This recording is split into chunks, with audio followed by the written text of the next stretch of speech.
Hello friends, स्वागत है आपका हमारे चैनल अड्डा पर। तो फ्रेंड्स, हम यूजीसी नेट जेआरएफ जून एग्ज़ाम की तैयारी कर रहे हैं। तो यदि आप भी यूजीसी नेट जेआरएफ की तैयारी करें तो हमारे चैनल को जरूर सब्सक्राइब करें, जिससे हमारी आने वाली वीडियो की नोटिफिकेशन अब तक मिलते रहे। तो हम पढ़ रहे हैं यूनिट 10 की रचनाएँ। तो आज हम पढ़ने वाले हैं प्रेमचंद घर में, जो शिवरानी देवी द्वारा लिखित है। प्रेमचंद घर में प्रेमचंद की जीवनी है, उनकी पत्नी शिवरानी देवी द्वारा रचित। इस पुस्तक में शिवरानी देवी ने प्रेमचंद के संपूर्ण जीवन को दर्शाया है। इसका प्रकाशन सन 1944 में हुआ। प्रेमचंद के पिता का नाम अजैब राय और माता का नाम आनंदी देवी था। प्रेमचंद को इनके पिताजी ने मुंशी धनपत राय तथा चाची जी ने मुंशी नवाब राय नाम दिया था। इन्होंने मर्यादा और हंस तथा जागरण पत्रिकाओं का संपादन भी किया।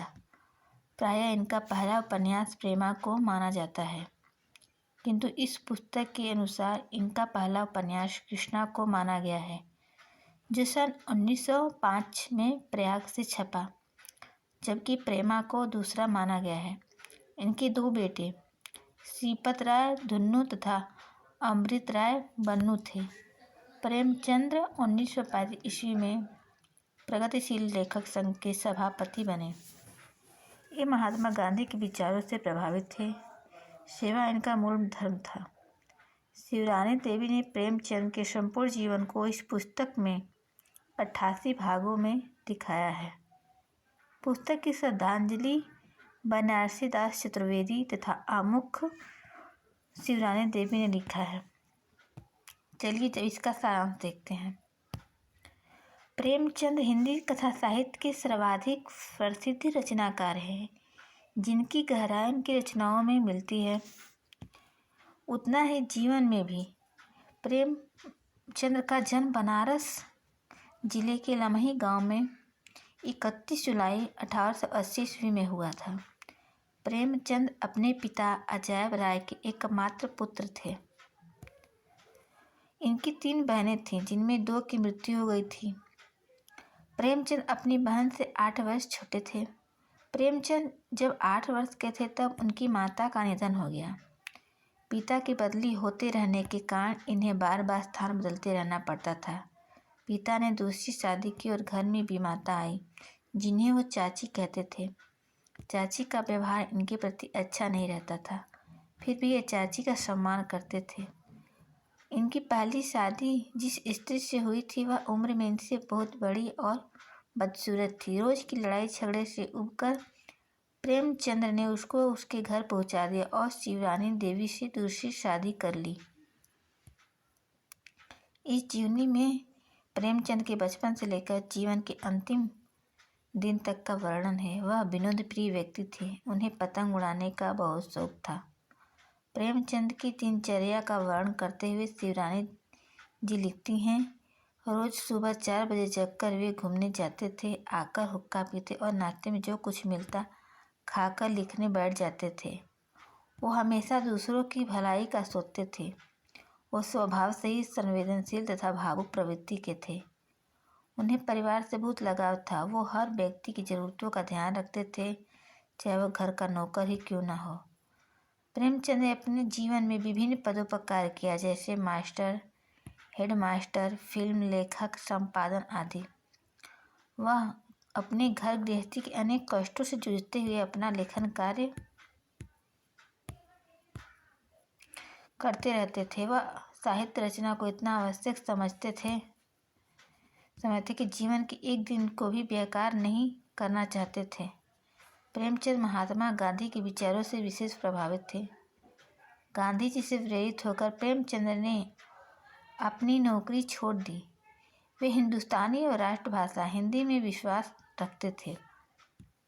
प्रेमचंद के विचारों से काफ़ी प्रगतिशील थे।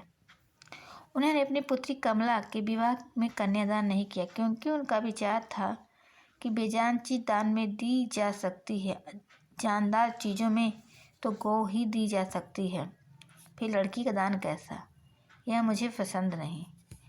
प्रेमचंद होली, दिवाली आदि त्योहारों को बहुत ही खुशी से मनाते थे। दिखावे और फालतू खर्च में विश्वास नहीं करते थे। प्रेमचंद हमेशा समाज सेवा के लिए हमेशा तत्पर रहते थे। वे समाज सेवा के लिए कई बार जेल भी गए थे। प्रेमचंद हमेशा मजदूरों के पक्ष में रहते थे और खुद को भी मजदूर ही मानते थे। वह स्वाधीनता आंदोलन में अपनी पत्नी के साथ सक्रिय थे। अपने जीवन के अंतिम दिनों में बहुत बीमार होने पर भी मंगलसूत्र नामक उपन्यास लिख रहे थे। 8 अक्टूबर 1936 को असाध्य रोग से पीड़ित होने के कारण इस महान रचनाकार का देहावसान हो गया। विशेष तीनों बहनों के बाद होने के कारण लोग प्रेमचंद को तेतर कहते थे। विजय बहादुर विमाता, चाची का भाई, कजाकी नौकर, बड़े बाबू पिता के दोस्त। घी के साथ शक्कर खाना अच्छा लगता था, गुड़ खाना पसंद था। अपनी पहली शादी से प्रेमचंद जी इतने खुश थे कि मंडप छाने के लिए इन्होंने अपने हाथों से खुद बाल काटे थे।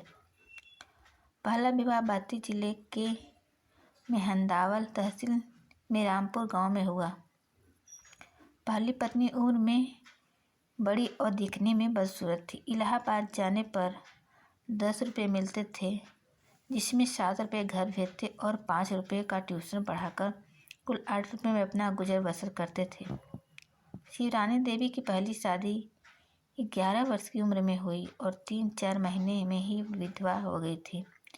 मुंशी देवी प्रसाद, शिवरानी देवी के पिता, कमला प्रेमचंद की पुत्री।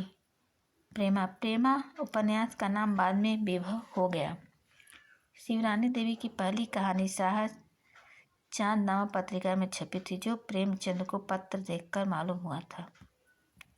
इस रचना में प्रेमचंद ने अपने जीवन से जुड़े कई राज बताए, जैसे उनके जीवन में 2 पत्नी के होते हुए भी एक अन्य स्त्री के साथ संबंध,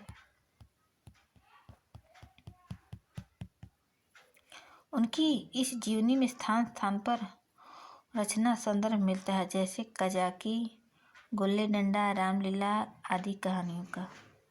प्रमुख उदाहरण, उस समय विशाल भारत में मैंने एक लेख लिखा था, प्रेमचंद जी के साथ 2 दिन।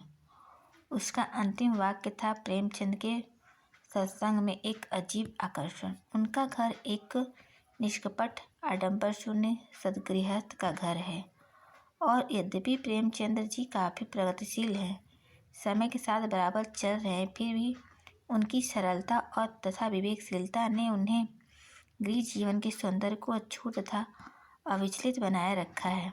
श्रद्धांजलि से, भले ही कुछ मनचले लेखक अपने को प्रेमचंद या गोरकी के मुकाबले का समझे, पर यह उनकी अमान्यता ही है।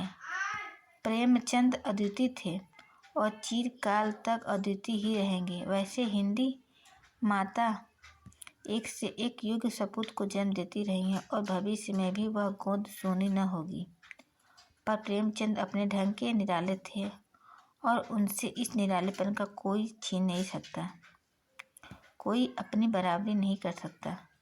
श्रद्धांजलि से, शिवरानी जी प्रेमचंद की पूरक थी। उनकी कोर छाया प्रतिबिंब नहीं, तर्क में वे प्रेमचंद जी से कभी कभी 21 ही बैठती थी, 19 नहीं। श्रद्धांजलि से, जनवरी 1932 में विशाल भारत में लिखा था, हिंदी वालों के लिए सचमुच कलंक की बात है कि उनके सर्वश्रेष्ठ कलाकार को आर्थिक संकट बना रहता है। संभवतः इसमें कुछ दोष प्रेमचंद जी का भी है, जो अपनी प्रबंध शक्ति के लिए प्रसिद्ध नहीं और जिनके व्यक्तित्व में वह लौह दृढ़ता भी नहीं जो उन्हें साधारण कोटि के आदमियों के शिकार बनने से बचा सके। कुछ भी हो, पर हिंदी जनता अपने अपराध से मुक्त नहीं हो सकती। श्रद्धांजलि से ये सब पंक्तियाँ ली हुई हैं। उन्हीं के शब्दों में, हम दोनों एक ही नाव के यात्री थे। यह यूजीसी नेट जेआरएफ की एग्जाम में इन पंक्तियाँ आई थी। पूछा गया था किस रचना से लिया गया था, तो ये मुंशी प्रेमचंद घर में। और हमने साथ साथ जिंदगी के सब तूफानों के झेला था, दुख में और सुख में मैं हमेशा उनके साथ, उनके बगल में थी। ये शिवरानी देवी जी जीवनी जब लिख रही थी तब उन्होंने लिखा था। आमुख से पंक्तियाँ ली हुई हैं। दुख और सुख में मैं उनके साथ, उनके बगल में थी। आदमी की पहचान तकलीफ के भंवर में पड़कर ही होती है, और चूंकि हम दोनों साथ साथ उन तकलीफ़ों से लड़े और साथ साथ रोए और हंसे, इसलिए मुझे उनकी विशालता का थोड़ा सा अंदाज़ा लगाने का मौका मिला। आमुख से स्त्री में स्त्रीत्व ही नहीं बल्कि मातृत्व भी होना चाहिए। जब तक वह भाव न हो तब तक वह किसी से प्यार पाना कुछ भी संभव नहीं। प्रेमचंद शिवरानी देवी से।